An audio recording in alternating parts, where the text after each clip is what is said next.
for huge sums of money, and they're investing in other parts of the town. Yes. What about people who complain that Somalis are buying up the coastline? Is that also true, or is that just, again, xenophobia? Coastline, I have no idea. I mean, I haven't heard of... I mean, I know there's a lot of Somalis buying property in Isli, or even other parts of town. South Bay, South Sea. Yes. But most of them are also Kenyans. I mean, Kenyan Somalis from northern Kenya have literally moved also to Nairobi. I mean, there's a lot of rural-urban migration. I mean, if you tell me people who used to live with us in Mandera, they're all here. I mean, they're doing investment here. So, I mean, a Kenyan Somali is just like a Kikuyu or a Luo. I mean, he's not on a lower scale. The fact that he's Somali means very little in my view. But I think, I don't know, I mean, there's also some political aspects on these issues. Like, you know, when I think the Office of the President said that, you know, let us audit properties in Isli or other parts of town. It is good for the government to obey the law, always. I mean, otherwise, we will be a country that has no laws. I mean, for example, when the Office of the President says that let us audit properties, there is no law in Kenya that allows the Office of the President to audit properties. I mean, but it's a good idea if it is auditing all the properties in Nairobi so that we know who bought this hotel, where did he get the money. That's a good way of fighting corruption. Correct. Yes. Again, it's a double standard. Absolutely. And it's a diversionary tactic from other things. Right?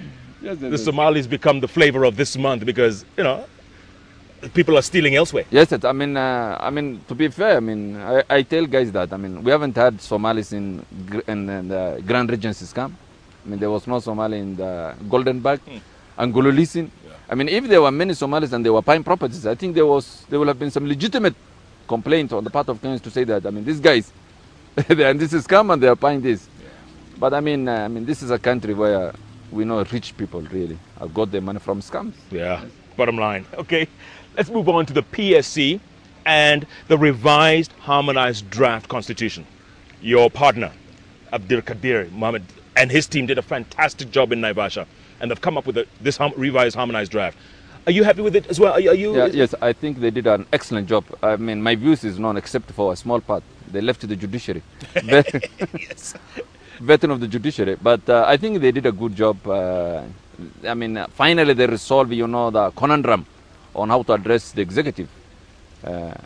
One center of power. We are just seeing two centers of power, the problem associated. They also revised the document. It was too big. It's still too big. I mean, you don't need 200, 300 article constitution. 150, 120 will be fair in my view. But I think also the good thing they did is that they have built a national consensus that this is a good draft, and that Kenyans have almost, come around that this is a draft that can lead us to the promised land. Do you think anyone will scuttle it between now and referendum? Is there a possibility, or is this one going to hopefully sail through? I mean, Kenya, anything is possible. I mean, it's Murphy's law. It's not the national good that drives people. It's selfish. So I hope nobody really scuttles.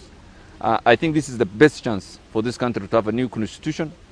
I don't know what it will change, but I mean, we have assumed it is the panacea for all our problems. Yeah.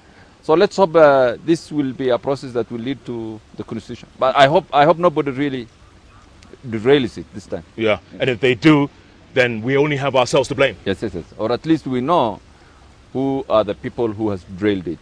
Not that it really matters, because half of the country will even say that because of ethnic lines that they derailed for the right reasons. Yes. And it's always like that. It's always like that. It boils down to tribe. Absolutely. Will we ever get over that? Will we ever get someone like your partner? If he ever decides to run for president, can he be elected in this country, in our lifetime? No, there is no chance. Let us not delude ourselves. I mean, there is this euphoria when you see a young man. You say that, I mean, this guy is the right guy for Kenya. Kenyans, for the foreseeable future, will vote along tribal lines. That's so true. Yes. Ahmednasir.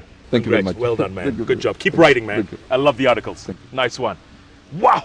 Calling it like he sees it. AhmednasirAbdullahi. I tell you, man. Former chairman of the LSK. Now with his own law firm. He's calling it like he sees it. Sunday paper.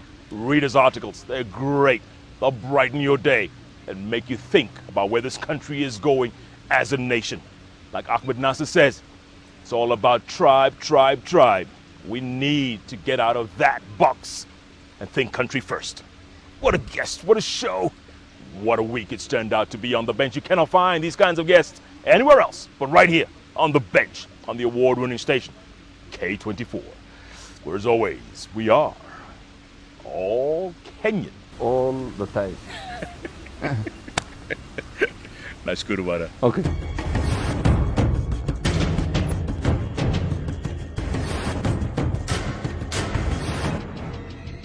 Capital Talk is recorded at the Fairview Hotel, the country hotel in town.